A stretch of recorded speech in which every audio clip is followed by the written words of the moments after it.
Great. Thanks, Will. All right, folks, everyone, thank you for tuning in. I think at sort of a high level, what this presentation hopes to do is understand or maybe conceptualize how to approach real-world assets vis-a-vis the way the entire maker system works, and to kind of use our evolution and our history and those learnings to kind of inform how we might proceed. And a sort of disclaimer, I've been here 7 months. I've done the best I can to try to understand the history and how these things work. I will inevitably have gotten things wrong, and so I look forward to hearing from folks as to what those things are. But this is the case for continuity, framing RWAs as per MakerDAO's past. So the way I see MakerDAO's evolution, it's really 4 pieces. Maker 1 was crypto loans, 2 was the PSM, 3 the D3M, and now we're moving into the real world asset frontier. To me, by understanding kind of the basket of strengths and weaknesses each of these products had and continue to have, we can sort of evaluate how RWAs might fit in and how they'll affect DAI, really the lifeblood of the beautiful beast. So crypto loans, people are pretty familiar with how this product works, but maybe less familiar with kind of the early history. So DAI started as single collateral, or SI. It was kind of bootstrapped completely against Ether collateral. And I think the reason for that was Ether is a fundamentally strong collateral type. It had a liquidity profile and a lendiness, and it was sort of a store of value that people tended to agree on. And so the protocol bootstrapped around Ether. When the pipes sort of worked and had shuttled freight for a while, other collateral types were added. I don't know exactly the sequence, but wrapped Bitcoin was added, some curve vaults are added, as well as things now today like Chainlink and Decentraland. But the sequence is important there. You know, build the pipes, make sure they work, and then go out on the risk curve. When discussing sort of the pros and the cons of crypto loans, to me, the risks are fairly minimal. In fact, there's a really good product to bootstrap the protocol around. Liquidity risk was basically negligible. Other than really, really large vaults, you're not really going to get that much slippage. You're going to get pretty good execution. And so liquidity risk, or the offloading of assets quickly at good prices, was not hard. There's some smart contract risk, but you know, we're the best sort of protocol engineers in the business. Those guys built the thing from scratch. And so to the extent that there was faulty code, that could be an attack vector, but again, fairly minimal. Scaling risk, I think, is fairly significant, right? How big, what is the market of crypto loans? How many people are comfortable, A, buying crypto, and then B, you know, interacting on chain and locking it up in a vault? The risks are further sort of mitigated because loans are over collateralized and self-liquidating. And Maker retains a lot of flexibility with these loans. When you think about sort of what a central bank or a bank is, it likes to maintain a number of levers that allow it to respond to economic conditions and to sort of match its needs, right? And with these loans, you can adjust stability fees to align supply and demand, and to more sort of tightly bolster the peg. And that's exactly what you know, crypto loans allow Maker token holders to do. So takeaway here, crypto loans are very safe. They pose almost zero credit risk. And the way they were rolled out is the infrastructure was launched, the rails shuttled Ether for a while, strong collateral, and then sort of widened to allow for other sorts of higher risk cargo. At some point in 2019, there was a tremendous amount of demand for DAI, and the peg threatened to break to the upside, which is sort of a good problem to have. And the PSM was conceived. The PSM was basically a survival mechanism that should help maintain that peg, even after token holders decided to spike interest rates on loans in an effort to incentivize vaults to be closed, in an effort to ensure that demand for DAI wasn't as high as it was. Didn't work. PSM was built. What the PSM sort of welcomed was a new era, an era where we were doing collateralized loans, not over-collateralized. Users could costlessly swap one-to-one against their assets. And we onboarded a series of new stablecoins into kind of the asset side of the balance sheet. To me, the PSM kind of did two things. It increased, synthetic dollar liquidity and circulation of DAI. It created a convenience DAI, if you will, not just a over-collateralized credit DAI, a little quicker, a little bit faster moving DAI. And it really bolstered that peg, right? It created this arbitrage machine that incentivized traders to trade away any disconnect, thus sort of undergirding the peg. Important to note, DAI could now be minted in a non-over-collateralized manner that would generate no revenue for the protocol. So when we think about the risks and opportunities, I think this is pretty obvious to everyone. The biggest kind of risks to the PSM is our over-reliance on Circle, the issuer of the USDC stablecoin. Centralization risk is sort of broken down into a few categories that I won't spend too much time on. A little bit of credit risk, Circle could renege on their obligations.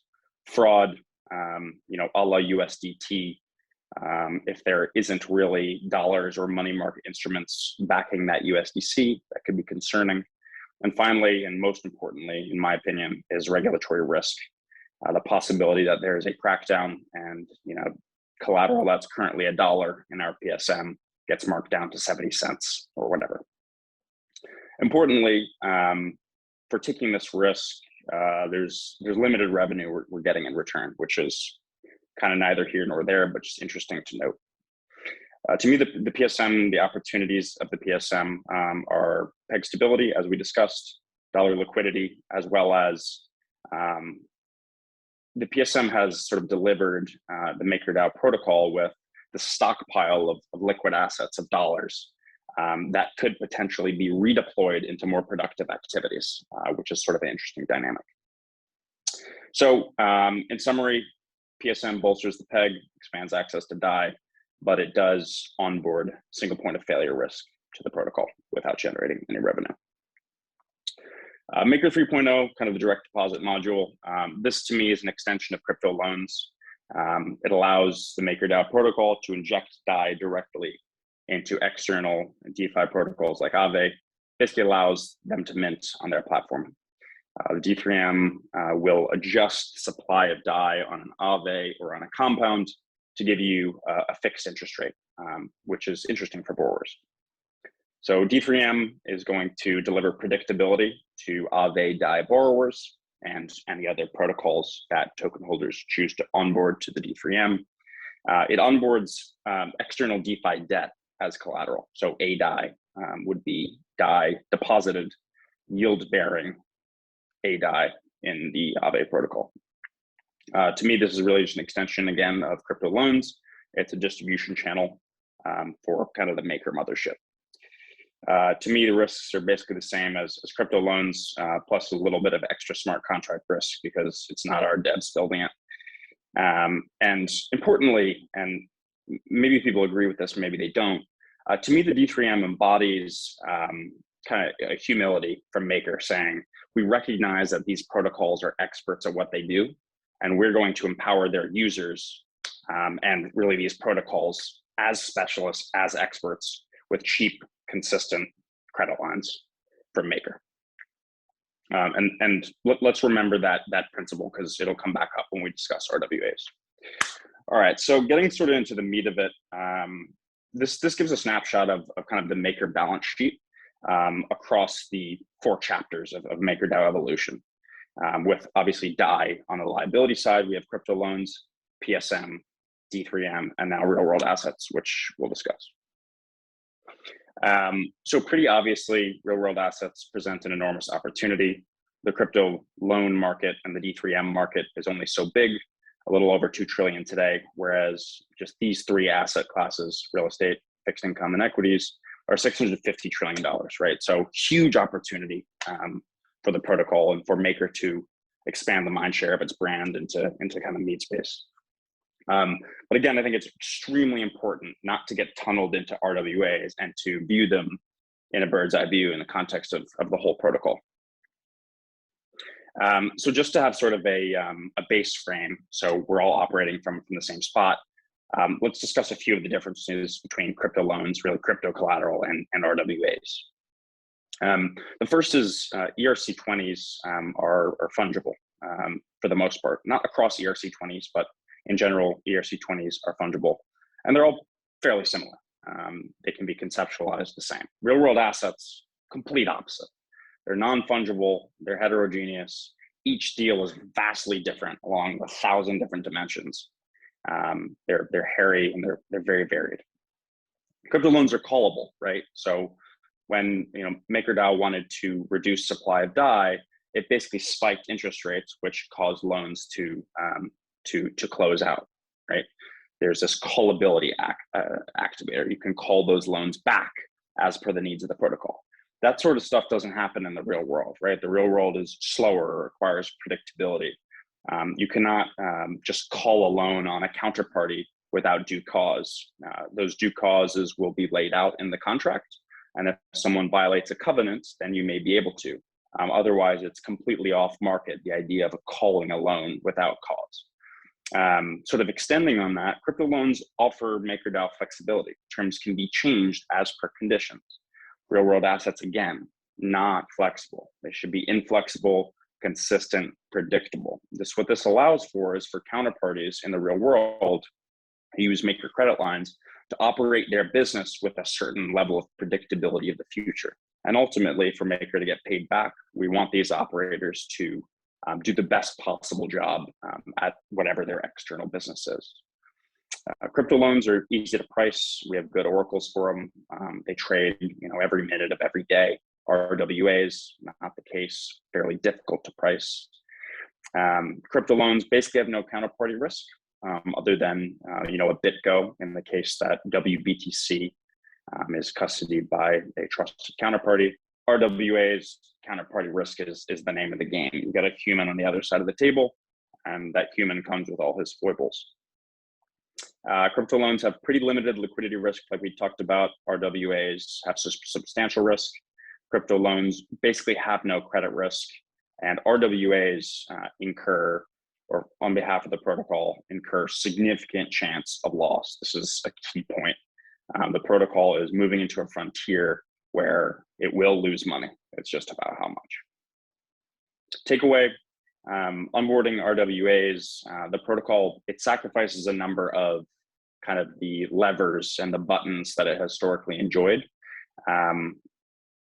And this means that RWAs will transform the balance sheet of MakerDAO to be less flexible, more patient, but much, much larger.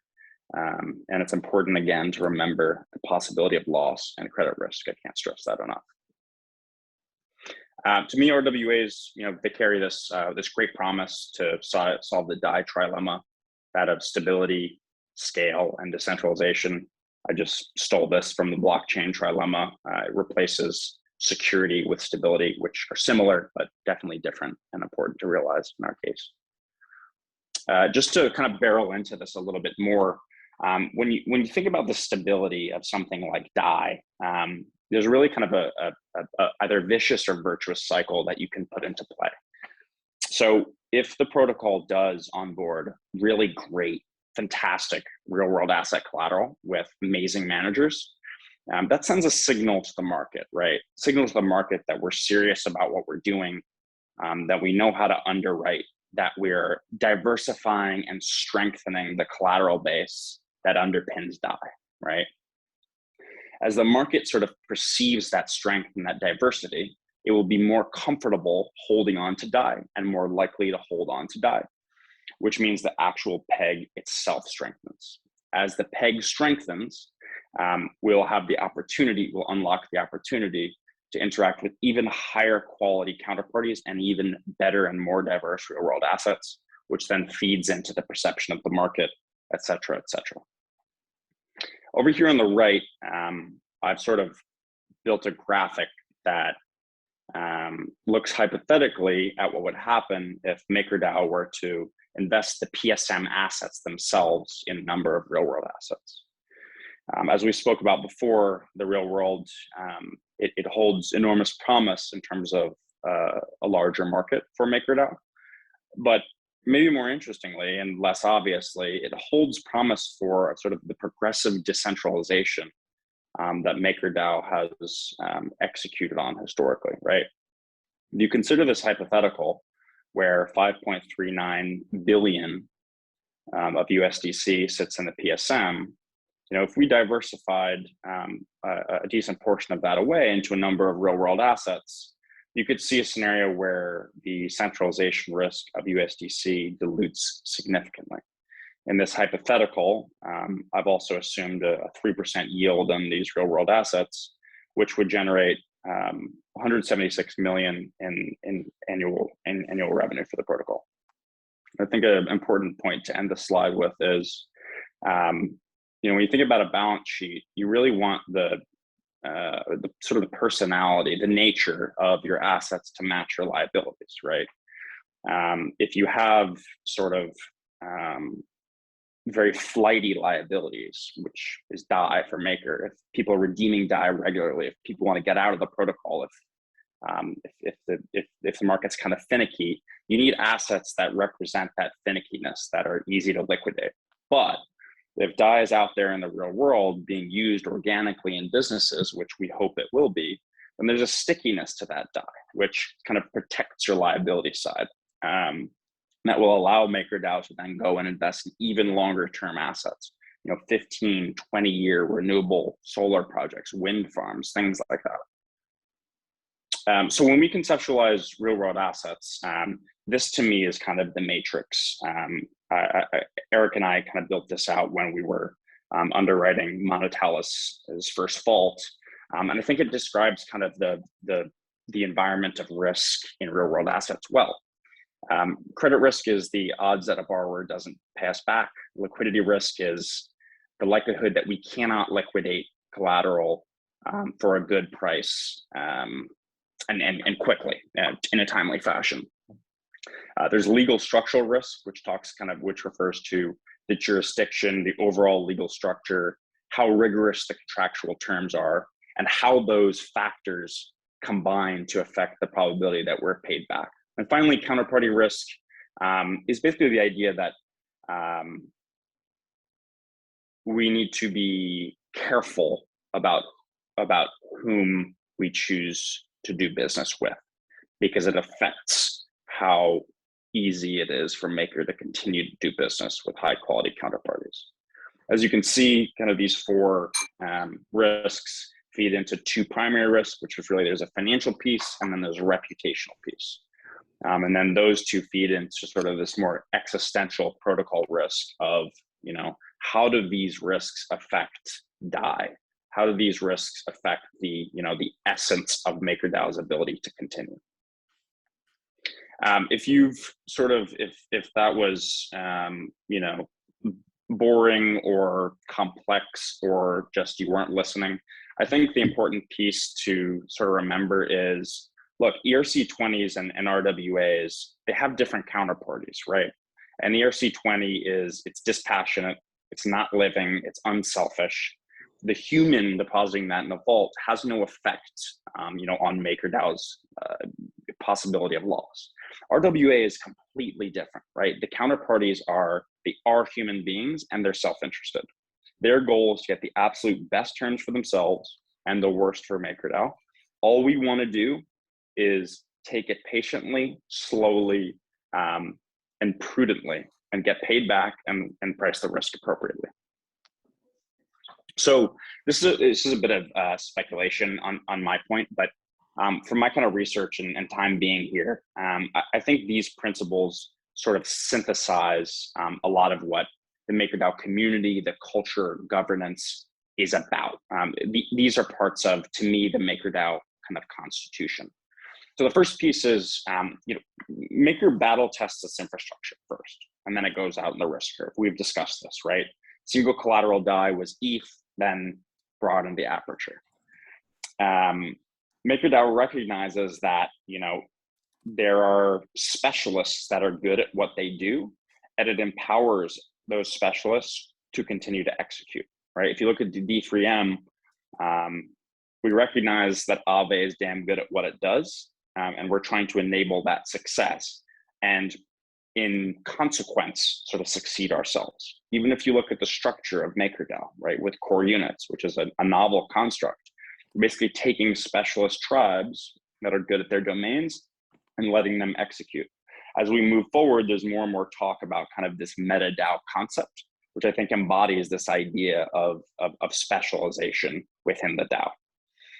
Third, deliver a high quality UX to those that face the protocol, whether users or counterparties. The PSM, it expands liquidity for DAI. It's easy to use. It's cheap. The UX is great. D3M is the same, right? I want to borrow Aave on or DAI on Aave at a predictable rate. I don't want to deal with spiking borrowing rates. So, MakerDAO has continued to innovate and deliver a high quality UX. The fourth, which is really more fundamental, progressively decentralized. I don't think I need to get any more explicit. And the fifth, which to me is really what separates MakerDAO and all the people I work with every day from the rest of the protocols in the space, is we play long-term games with long-term people and don't cut corners. I think a post by Kianga went very much under the radar, but I'll just read the quote out loud. "Every attempt to grab low-hanging fruit or do quick temporary measures dilutes our focus and the potency we need as a community to navigate this massive decentralized ship." Okay, great. So I've speculated about a whole bunch of Maker principles. How do we parlay that into action? Well, it's pretty simple, right? The case for continuity says, do the same things that got us here and don't lose the plot. First piece, take time to build the RWA infrastructure. This is building sort of the RWA protocol, if you will, commercial, legal, technical rails. The second is onboard really good collateral first with really fantastic fundamental properties, right? Diverse portfolios, good assets, and the right structure. I'm not going to belabor this because I think Eric and Christian did a fantastic job last week. The third is to lean into this specialization idea that has gotten us this far. Empower best-in-class managers with cheap capital and go and let them run their businesses. The fourth is the progressive decentralization, right? We want to move away from the PSM. I think that's, of all the things in MakerDAO, the thing that is most consensus. Move away from USDC exposure by adding a series of large secure vaults with great managers. And then another piece of that is we also want to decentralize real world finance, right? Which naturally happens when things are uncertain and infrastructure is being built. You need a core unit, right? You need something like the foundation was to build all of these pipes. But as soon as things start working, right, you want to expand. You want to have specialist units. Maybe real world finance is broken down by geography, maybe asset type, or any number of other things, right? This is a natural decentralization process, and I think everyone wants it to move in that direction. Finally, once everything works, the rails work, high quality assets are on them, you want to start to innovate, right? We intend to innovate. We're not stodgy, and we want to move in that direction. Particularly, how are other groups, other protocols bringing real world assets on chain through like proper tokenization, right? Not a sort of path that works backwards from the real world, but inventing new assets of value that live on chain, as well as, the case for clean money and kind of building out renewables and impact initiatives.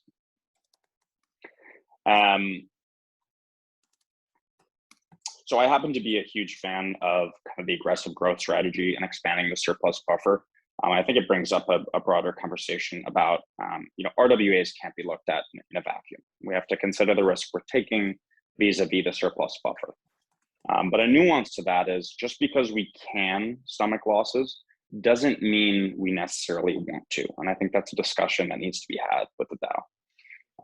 MakerDAO can finally do business with these fantastic counterparties. It has built a reputation over years and years and years of doing the right thing. And it's important to recognize what a sort of blasé underwriting culture that encourages losses signals to those sorts of counterparties. Do we want to be a central bank, or do we want to be more like a soft bank? I think it's an important discussion. I'll just finish this out with kind of the discussion around what kind of makes Maker so special and what has gotten it here. To me, Maker is so powerful because of the brand. And the brand takes a lot of time to build, and the brand is a proxy for trust. We do work in a trustless industry, but in a lot of ways, trust has never been more important, kind of by virtue of being on the frontier. People trust the Maker system. They trust the judgment of the token holders, the security of the protocol, and they trust that Maker will continue to do things the right way. And I think that same logic should be heeded as we approach and onboard real world assets. It's also important to realize that nobody in the real world cares about Maker as a brand. And now that we're bridging into the real world, it's a golden opportunity, but it also comes with immense responsibility. If it's done correctly, the MakerDAO brand can really grow mind share, not just in crypto, but in the real world. And to me, it would be silly to steamroll and move too quickly. And instead, we should sort of respect, continue to enhance the brand, and not tarnish it. I think that's about all I have. And with that, if folks have any questions, or if anyone else on real world finance has stuff to say, let's have at it. We have a few questions in the chat, so I can read them out. But if people want to give a little bit more context to the questions, also feel free to jump in. I think that would be even better. Just encourage actually that participation. So Assad asked the question around how does the team manage the inherent conflicts of loans funded by DAI but borrowers needing fiat? Yeah, maybe just to add some more context to that, because I think it's a broader question, generally speaking. I know today that real world assets, it's still new, but my understanding is that loans are made in DAI, but essentially exchanged back into the PSM against USDC and then funding to the actual borrower. But then even long-term, right, is that the strategy overall? Do we plan on making loans to borrowers who intend to use DAI as a payment asset? Or are we going to continue to deal with the fiat challenge? And then how do we deal with things when people want loans in currencies outside of the US dollar, like pound, yen, whatever it might be? Just curious to get that kind of context from you guys. Anyone on real world finance have? I'll take it, Derek. That's a good question. I think the way Maker is currently doing its business is we're making loans in DAI, and only the DAI denominated loans. So that's our market. The borrower is free to take that and go to an exchange agent. For instance, I think we're trying to do it with SocGen, and actually they're going to turn it into dollars, not euros. But the borrower can do whatever they want, once they get it, get the DAI. We would like them to use it more actually, no, we want them to use it everywhere. We'd like them to use it in crypto, but we also want to see more real world use cases developed in the real world. My sense is we'll be agnostic. We really want DAI to be a major stable currency. And so anyone who wants to use it in a responsible way, I think we'd love to do business with them. I also think just to add, the state of affairs today is we're moving into a real world asset space that works in dollars, right? So there's going to be always a flip from DAI to dollars is the way things work. But as we continue to expand real world assets, what I hope to kind of see is the ability to fund digitally native businesses through DAI. If you think about a business that's not in the US, right? A business that's in an Argentina, a Turkey, a consumer loan business in Indonesia, you can envision a scenario where DAI is never converted. It just runs on the rails of that digital payments business. But where we sit today, I think it's just the nature of the beast. You're going to need to swap between DAI and dollars. But again, as we innovate and understand how these pipes work, we'll increasingly look for opportunities for DAI organically to be the sort of the fund flow through the whole system. Yeah, and I think last one to add to that from my side is that actually we don't work in isolation, right? So for example, like a Maker has got its integration teams and BD teams that are constantly kind of increasing the rails of DAI. Traditionally more like through crypto native businesses, but increasingly more with like some of the also real world actually counterparties they're interacting with protocol, and with that integration and actually getting all of those businesses, I guess, comfortable with using DAI and possibly being able actually to see what actually the value of it, and I suppose also the fact that they have to know their customers over time. I think those rails will create actually a network of users as well that in the real world, and we have already seen some of the fintechs interact with DAI that are now kind of interacting with like with payment networks like the likes of Visa and MasterCard, that now they are thinking about using DAI as a rail itself, as a as an exchange mechanism rather than actually converting that into fiat. Cool. We've got quite a few questions actually in the forum. Kianga, did you want to jump in to talk about the reputational risk? Oh, sure. I'll just comment just briefly, just underscoring what he was saying in the presentation that I think is completely underappreciated in a lot of forum discussions. This suggestion that like, oh, well, this is a little experiment, the size is small, therefore like it's fine, we can just go ahead and do it. And I think it has two costs. I mean, the quote I made on the forum that you quoted in the presentation, which is like the dilution of focus, even if it's an experiment, therefore we should just do it, but also like the reputational hit. And like as you've presented well throughout this talk, the association, like not only something goes bad with the reputation, but the association that could disrupt the perception we need to have to attract, the kind of counterparties and really the stature that we want to see the protocol grow into. So I just was co-signing on that. And maybe I'll just also mention the other comment I made about the use of DAI in terms of payments from like sort of income for employees. And like I've worked with a DAO that's a services DAO on a project, so I've hired them and they've been collaborators, and they get paid entirely in DAI. They don't want their DAO that does building in Web3. So they've been part of my team and don't have a bank account. Send me an invoice and it requests DAI because they don't want the price risk of Ethereum, and they pay their team, their workers, entirely in DAI. And so like in this, as DAOs proliferate in terms of social communities, and real world businesses are operating as DAOs, not just DAOs that are operating a protocol. I mean, this is exploding. And so you have entire ecosystems of team members and workers who are getting paid by DAOs.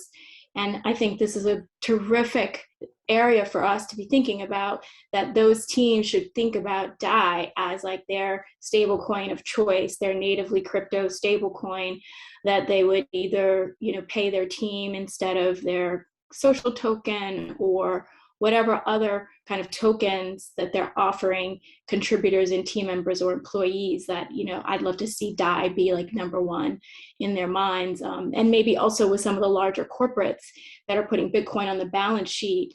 And if their employees are also maybe interested in getting paid in cryptocurrency, perhaps that's another source for us of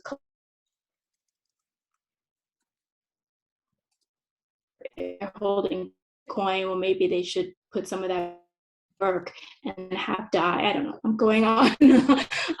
But yeah, I mean, I'm just so much blue ocean here. So thanks for this continuity. Fantastic. Yeah, we've got pros. Peyton, do you want to kind of give your thoughts there around all the protocols? So Rose asked the question about, are there any organizations or protocols that you think are handling the moving of assets on chains well at the moment? It's a good question. I mean, I think as always, you know, Centrifuge is a leader in the space. I think they're, you know, they started early. They have a kind of history in, you know, trade finance, which is kind of a strong starting point to then bring that skill set on chain. I think in terms of, you know, new assets, which is to me easier than retrofitting assets that already exist. There's a lot of folks that are doing interesting stuff sort of in the ecological asset space. There's like a toucan, right? It's trying to ban carbon credits on chain, but even something more like Regen, which is, you know, a Cosmos ecosystem, refi protocol, their goal is kind of to be a new ledgering system informed by a better kind of Oracle networks that allows people to build new ecological assets that haven't existed, right? You know, like a regenerative farming asset, a water purification asset. These are completely new. I mean, to the extent the market believes in them, that's a very interesting and kind of compelling approach to me.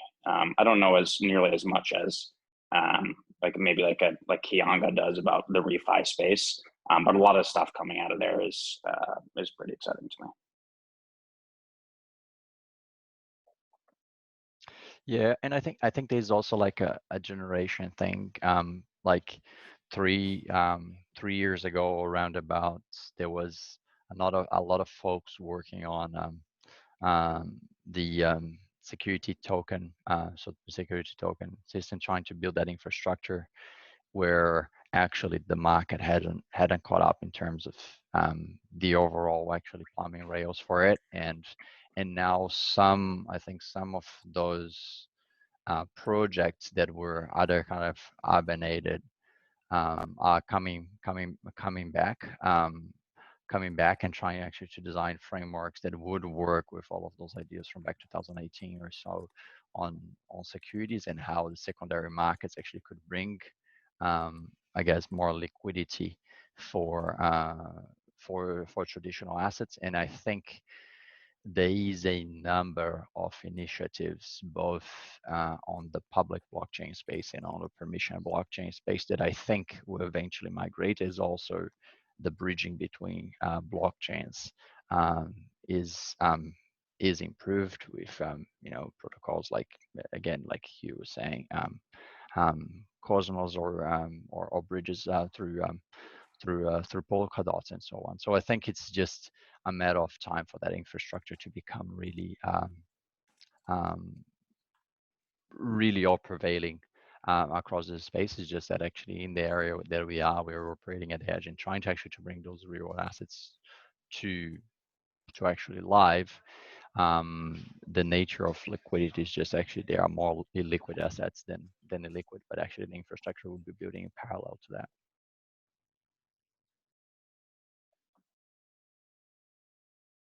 Okay.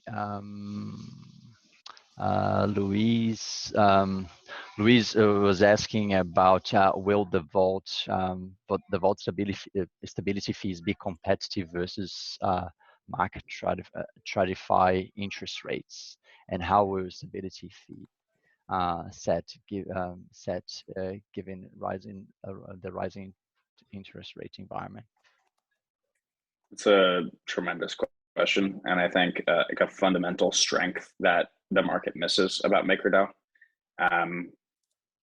The stability fees have to be competitive versus TradFi interest rates, because we're not yet at the stage where there's enough of an obvious intrinsic value for real world asset operators for them to you know, do the work to interface with a DeFi protocol unless rates are competitive. So I think as a general rule of thumb, the answer to the first question is yes. I think the second question is really the interesting one. It's not obvious to me that MakerDAO needs to set its rates to be 1-for-1 tracking of external interest rates. Think about what MakerDAO's cost of capital is. We have the luxury of minting DAI, so it's effectively 0%, and it's fixed at 0%, right? And so if we're matching our assets to our liabilities, we can underwrite fixed when the rest of the world is betrothed to floating. And to your point about a rising rate environment, this is sort of a gold mine setup. If, to the extent the protocol wants to lean into real world assets, being able to deliver a fixed rate of capital to blue chip counterparties, as we expect 6 rate hikes, is truly a tremendous advantage. Yeah, and actually we were having exactly this discussion just a week ago within the team, how Maker actually could take actually advantages of the interest rate rising environment. And I think if you think historically, how, for example, a lot of like this latest generation of fintech pre-crypto kind of was born out of like a decreasing interest rate environment, right? Where it enabled the likes of peer-to-peer lending platforms and so on actually to be able to operate in the market, because essentially you're undercutting kind of commercial banking. But everyone was, of course, afraid at that point in time that when interest rate start actually to rise, those platforms essentially will become unsolvable, insolvent. But now, and that's still possibly still the case, but it will take some time to get to that level. But with this, you're tackling the fintech market from the other end. Whereas if interest rate rises, it potentially could be really beneficial for Maker, because you can undercut traditional players if you're not following it, specifically their yield curve for a period of time, right? And over time creating actually its own benchmark for price. So yeah, it's an interesting dynamic there.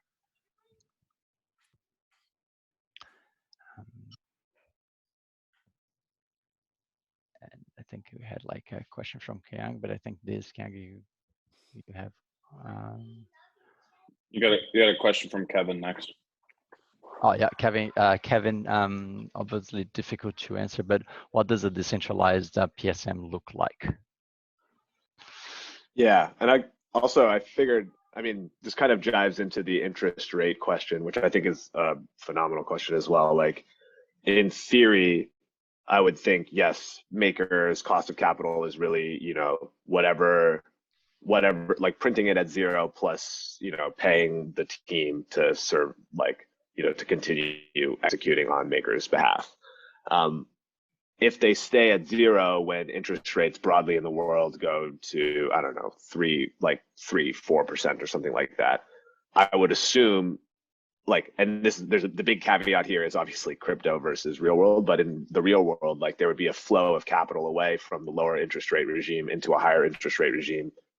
Perhaps here it would be going from DAI, putting sell pressure on the DAI, and then moving into TradFi assets. I don't actually know if that's how this would work, but it kind of dovetails into this PSM like question where if you're, if you have this basis risk of the DAI versus, USD fiat assets on the other side of it, presumably whoever is, in the middle will need to manage that basis risk, like, and there could be a lot of sale pressure from, like DAI being converted into USDC or USD to leave crypto in general. So yeah, I don't even know if there's a serious question there, because after hearing that last question, it just made me think about these different machinations, but was wondering, like, broadly, do you think that would even happen? Or do you think crypto is just in such a secular growth trend right now that, capital will come in no matter what? And then 2, yeah, if there is no USDC to DAI bridge, how do we, or how does a consortium of decentralized PSMs manage that basis risk between DAI and fiat dollars in the future?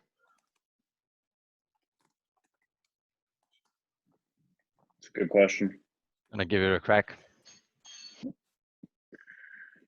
I mean, I think what's interesting about a decentralized PSM is I think that the way that PSM is laid out right now in terms of its concentrations is reflective of the demand for the respective stables.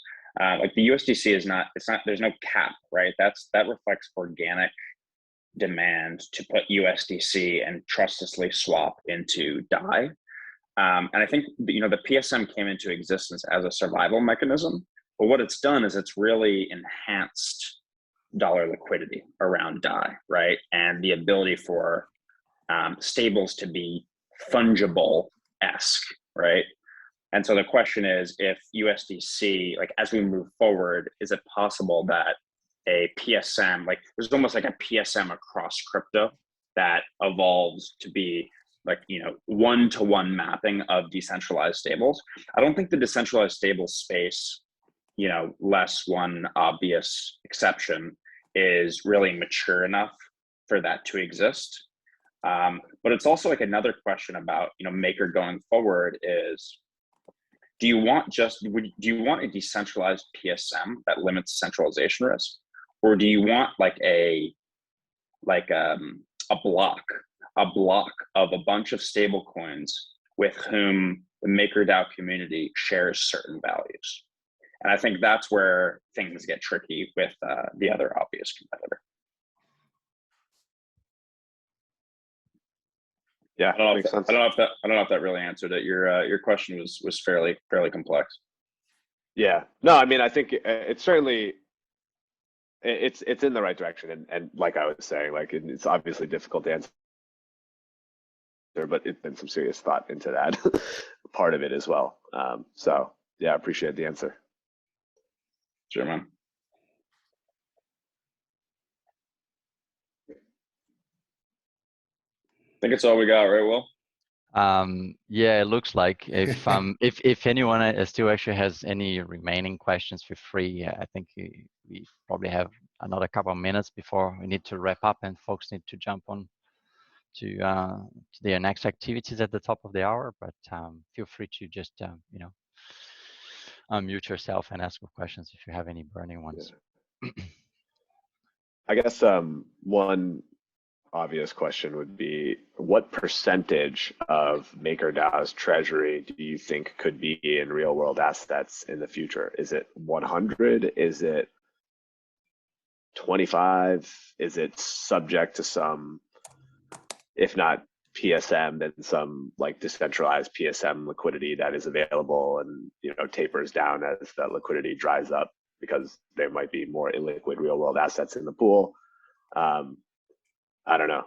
Has there been any thought around that? Just because, obviously, we've seen a bunch of MIPS come in with varying different sizes and all sorts of different types of collateral types pooled in that I think is fine in theory, but I think probably behooves MakerDAO to focus on specific types of assets that are shorter duration, fully amortizing, things that just fit, the buckets that you guys would want to be, want to own on the asset side of liability or of the balance sheet versus, hey, we know that they have a structural advantage.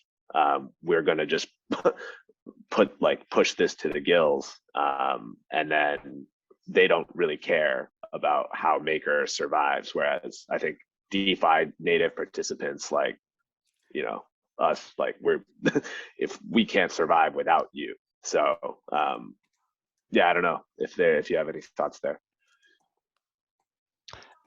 Yes, I've got a few. Go ahead, TJ, and I'll complete. Yeah. So I think this is a really interesting thought experiment, and maybe not a thought experiment, a practice experiment, hopefully. I think what will end up happening is the way we currently define crypto native and real world assets. I think if you fast forward 10 years, the vast majority will be real world assets as per our current definitions. But I also believe that, crypto is not a destination. It's not really an asset class. It's it's the rails, right? It's the TCP/IP of digital value, right? So as these systems evolve, I think all value lives on crypto rails, and it's represented via tokens, right? And so I think when you accelerate 10 years, of course, there's going to be a shitload of real world assets, that MakerDAO is lending against. But I think many of those assets, like even equity is equity a real world asset? Is a gold derivative a real world asset, right? It's like a very murky. But I think either way, the idea is to have a lot of non-crypto centric assets on the balance sheet, even in the case that those are longer duration assets. Because as kind of was mentioned in the presentation, if you have finicky DAI holders, your liabilities are very also finicky, right? They get redeemed and you got to deal with that. You got to deal with that potential wind down. But if DAI is being organically used in the real world, people don't want to get out of it, right? It's their flight to safety assets. And when DAI is used like that, you can have 20-year debt. And that 20-year debt is going to be represented by a token on chain that the legal systems of the world recognize as legitimate. So I think you kind of see where I'm going, and I hope that kind of answers the question. Yeah. No, it definitely does. And I mean, we're 100% in agreement on the direction. So yeah, I appreciate you guys' time. This has been super interesting. Awesome, guys. Yeah, so cool. I'll wrap up that for today. We're kind of like starting here with this experiment of having this presentation at the same time as we are having office hours. So we'll see how it goes, and it will really be kind of also to the community and ideas that the community really wants us to cover more. We're going to have our own ideas, but if you do have some of them that you really want us to give a little bit more like a deep dives during these calls, feel free to reach out to us, and we'll make our best to put some thoughts and some logic around and give back to the community as well during using this hours. So I'm looking forward to much more interaction with everyone. Thank you, everyone, for listening to me rant intolerably. Sounds good. I'll stop the recording.